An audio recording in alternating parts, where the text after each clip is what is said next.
தாத்தா சொல்லிய செல்வத்தை ஈர்க்கும் ரகசியம். இது ரொம்ப ரொம்ப ரொம்ப முக்கியம். நல்லா பாருங்க. சாய்ராம், வணக்கம். இன்றைய தினம் சிறப்பான தினமாக அமைய என் வாழ்த்துக்கள். நான் ஒரு முறை என்ன பண்ணேன்னா, ஒரு நார்த்தில் ஒரு கோவிலுக்கு போகலான்னு சொல்லிட்டு ஃப்ளைட்டில் ட்ராவல் பண்ணிட்டு இருக்கேன். போகும்போது பார்த்தீங்கன்னா என் பக்கத்தில் ஒருத்தர் உட்கார்றாரு. ரொம்ப பிரகாசமாக இருக்கார், ஃபீஸ் ரொம்ப அழகாக இருக்கு.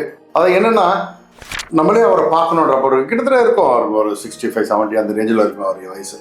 அப்போ அவர்கிட்ட நான் பேசும்போது ஹலோ சார் அப்படின்னா சொல்லுங்க அப்படின்னாரு. உங்களை நான் எங்கேயோ பார்த்துருக்கேன்னாரு. அது சிரிச்சிட்டே மெதுவாக சொன்னார், நானும் உங்களை எங்கேயோ பார்த்தா போல இருக்கு அப்படின்னு. சரி, ஓகேங்க அப்படி ஜென்ரலாக பேச ஆரம்பிச்சதுக்கப்புறம் நான் கேட்டேன், நீங்கள் யாருன்னு தெரிஞ்சுக்கலாமா அப்படின்னு. சொல்லும்போது அவர் பேரை சொல்லி இன்ட்ரோ பண்ணிட்டு அவர் சொன்னார், அவர் ஒரு கம்பெனி பேர் சொன்னார். அந்த கம்பெனியுடைய சிஇஓனாங்க, ஃபவுண்டர் கம் சிஇஓனாரு. எனக்கு பயங்கர ஹாப்பி. ஏன்னா ஒரு டைமில் பார்த்தீங்கன்னா நிறைய நான் ஒர்க் பண்ணிட்டு இருக்கிற ஸ்டேஜில் சொல்கிறேன், எப்படியாவது வாழ்க்கையில் முன்னுக்கு வந்துடணும் அப்படின்றதுக்காக நிறைய பேரை ஃபாலோ பண்ணியிருக்கேன். ஸோ அவங்கள நிறைய பேர் இன்ஸ்பயர் ஆகிருக்கேன். ஸோ அது போல் இவரையும் நிறைய பேர் இன்ஸ்பயர் ஆகி ஃபாலோ பண்ணிட்டு இருக்காங்க. இப்போ ஆர்டிகல்ஸ்லாம் படிச்சுட்டு இருந்தது. ஸோ அவ்வளோ ஒரு பெரிய ஒரு ஸ்டேஜில் இருக்கிறவர் பக்கத்தில் உட்காந்துருக்கார். அவர்கிட்ட நான் கேட்டேன், எனக்கு நீங்கள் ஒரு சின்ன ஹெல்ப் பண்ண முடியுமான்னு. சொல்லுங்க அப்படின்னாரு. எல்லாரும் தான் சம்பாதிக்கிறாங்க, எல்லாரும் கஷ்டப்படுறாங்க, எல்லாருக்கும் நிறைய ஐடியாஸ் இருக்கு, நிறைய இம்ப்ளிமெண்ட் பண்றாங்க. ஆனா எல்லாருமே பெரிய ஆள் ஆக முடியறது இல்லை, எல்லாருமே கோடீஸ்வரம் இல்லை. இதுல என்ன சார் ரகசியம் இருக்கு, இதுல என்ன ஒரு பின் பாயிண்ட் இருக்கு, அதை சொல்லுங்களேன். சிரிச்சுட்டு இல்ல நீங்க சொல்ற விருப்பம் இருந்தா சொல்லுங்க அப்படின்னு சொன்ன உடனே சொன்னார், இல்ல இதுல ஒன்றும் ரகசியம் இல்லை சார், என் தாத்தா சொல்லி கொடுத்த ஒரு விஷயம் என் வாழ்க்கையை அப்படியே புரட்டி போட்டுருச்சிங்க அப்படின்னாரு. என்ன விஷயம் சார் அப்படின்னு. காலையில எந்திரிச்சோன்னா முதல்ல பூமியை தொட்டு கும்பிடு அப்படின்னாரு. அதாவது பூமியில விழுந்து கும்பிடு அப்படின்னு சொன்னாங்க. இது பாயிண்ட் நம்பர் 1.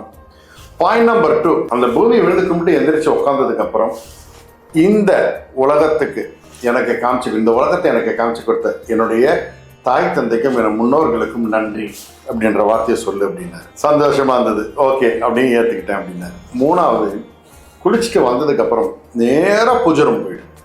வேற எதுவும் பண்ணாத, நேராக பூஜை ரூம் போயிட்டு நீ எதுவும் பெரிய பண்ணணும்னு அவசியம் இல்லைக்கன்னா ஒரு 5 நிமிஷம் உட்காந்து கண்ணை மூடிக்கிட்டு தியானத்தில் உட்காரு, அதுக்கப்புறம் எழுந்திருச்சு அப்படின்னாரு. சரி, ஓகே. அதே போல் நீ எந்த வேலை செய்தாலும் சரி, இப்போ நீ படிக்கிற வேலை, அதுக்கப்புறம் தொழில் பண்ணுறியோ, வேலை பண்ணுறியோ, என்ன பண்ணுறியோ, அதுக்கப்புறம் நீ எந்த வேலை செய்தாலும் அதை விரும்பி செய், ரசிச்சு செய். அது உனக்கு எப்பவுமே உனக்கு துணையாக இருக்கும். நீ ஒன்றை விரும்பி செஞ்சால் அது உன்னை விரும்பும் அப்படின்னு சொன்னார். அப்படி எனக்கு ரொம்ப இன்ஸ்பயர் ஆனது அவர்கிட்ட பேச அப்போ பேசிடுவோம். அப்புறம் சொல்கிறாரு, அப்புறம் என்ன சொன்னார் சார் அப்படின்னு. சொல்லுவது, சார் சிரிக்க மாட்டீங்களா என்னாரு. இல்லை சொல்லுங்க அப்படின்னு. புதினா இருக்கு இல்லைங்களா. ஆமாம், அந்த புதினாலாம் கொஞ்சம் இலை நல்லா ஃப்ரெஷ்ஷாக இலையை எடுத்து படிக்கிற புக்கு அது உள்ள சொருவி வச்சுக்கோ. எனக்கும் கொஞ்சம் ஒரு மாதிரி கியூரியஸாக இருந்தது. எதுக்கு சார் சொன்னார் இது அப்படின்னு சொல்லும்போது அவர் சொன்னார், இல்லை புதினாவை புக்குக்குள்ளே வச்சுட்டு அது டெய்லி என்னை திறந்து பார்க்க சொன்னார். நீ திறந்து பாரு மூடு. அதுக்கு என்ன காரணம் அப்படின்னா, புதினாவுக்கு செல்வத்தை ஈர்க்கக்கூடிய சக்தி இருக்கு, ஆனாலும் நீ எது செய்தாலும் அது உனக்கு சப்போர்ட்டா இருக்கும் அப்படின்னு சொன்னாரு. அதுக்கு அப்புறம் எப்பவுமே லவங்க பட்டை இருக்கு இல்லையா, அந்த லவங்க பட்டையை உன்னோட வச்சுட்டு நீ உன்னுடைய ஸ்கூல் பேக்கோ சரி, இல்லை உன்னுடைய இது வருங்காலத்தில் இந்த ஃபியூச்சரில் போகும்போது நீ பெட்டியோ எது எடுத்துட்டு போனாலும் பணம் வச்சாலும் சரி, லவங்க பட்டையை கூட யூஸ் பண்ணு அப்படின்னு சொன்னாரு அப்படின்னாரு. சூப்பர். அடுத்த ஒரு பாயிண்ட், எதுக்காக இதை சொன்னார்னா, லவங்க பட்டை பாசிட்டிவ் எனர்ஜி கொடுக்கும், அது உனக்கு செல்வத்தை எடுத்து கொடுக்கும், வாழ்க்கையை மேம்படுத்தி கொடுக்கும்னு சொன்னாரு அப்படின்னாரு. அதே போல நீ வருங்காலத்தில் நல்லா வளர்ந்ததுக்கு அப்புறம்பா இப்போதைக்கு என்ன பண்ற அப்படின்னா, காப்பர் போல எடுத்து வச்சுக்கோ. வருங்காலத்தை வளர்ந்ததுக்கு அப்புறம் வெள்ளி இல்லை தங்கத்துல ஏதாவது ஒரு உன்னால முடிஞ்சதை வாங்கி உன்னுடைய பணம் வைக்கிற இடத்துல வச்சுக்கோ, இன்னும் பர்ஸ்ல வச்சுக்கோ அப்படின்னாரு. ஏன் தாத்தா அது அப்படின்னாரு. ஏன்னா நீ அதை பார்க்க உன்னை செல்வம் ஈர்த்து கொடுக்கும் அப்படின்னு சொன்னாரு. அதே போல இரவு படுக்கும்போது ஓகேங்களா, தலைக்கு அடியில் பெருஞ்சீரகம் வச்சு படுத்துக்க சொன்னார்.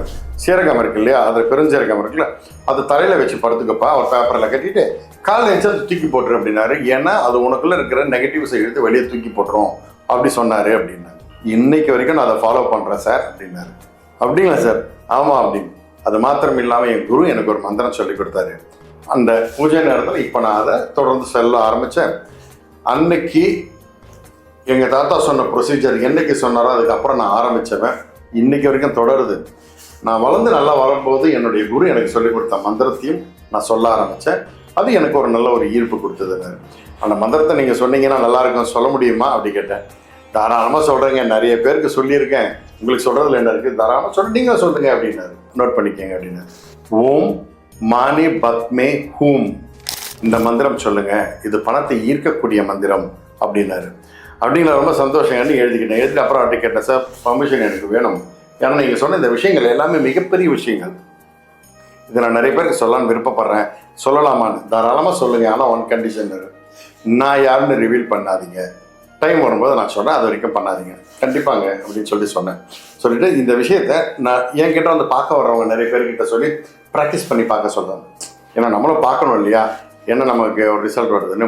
நிறைய பேர்கிட்ட சொன்னேன், நிறைய பேர் செஞ்சு நல்ல ரிசல்ட்ஸ் வந்திருக்கு. அப்போ எனக்கு சந்தோஷமாக இருந்தது. ஒரு பெரிய மனிதர் அவரோட அச்சீவ் பண்ண விஷயம் நம்மகிட்ட சொல்கிறாரு, அவருடைய தாத்தா பாரம்பரியமான விஷயங்களை சொல்கிறாரு, அந்த பாரம்பரிய விஷயங்கள் நமக்கு தெரிய வருது, அது 4 பேருக்கு தெரிய வரும்போது அவங்க வாழ்க்கையை மேம்படும், எல்லாருமே லைஃப்பில் சக்ஸஸ் ஆகலாம். அதுக்குண்டான ஒரு பாயிண்ட் நமக்கு கிடச்சிருக்கு. இது எல்லாருக்கும் நல்லதாக அமையட்டும் அப்படின்றது எனக்கு ஒரு எண்ணமாக இருந்தது. உங்கள்கிட்ட இதை கொடுத்துருக்கேன், இதை பயன்படுத்தி உங்கள் வாழ்க்கையை கண்டிப்பாக மேம்படுத்துங்க. உங்களுக்கு என்னென்ன விஷயம்லாம் பாசிட்டிவாக இருந்ததுன்னு எனக்கு எல்லாம் அனுப்புங்க. உங்களுடைய பழசுக்கு இப்போதைக்கு எக்ஸ்பீரியன்ஸ் என்னது எனக்கு அனுப்புங்க.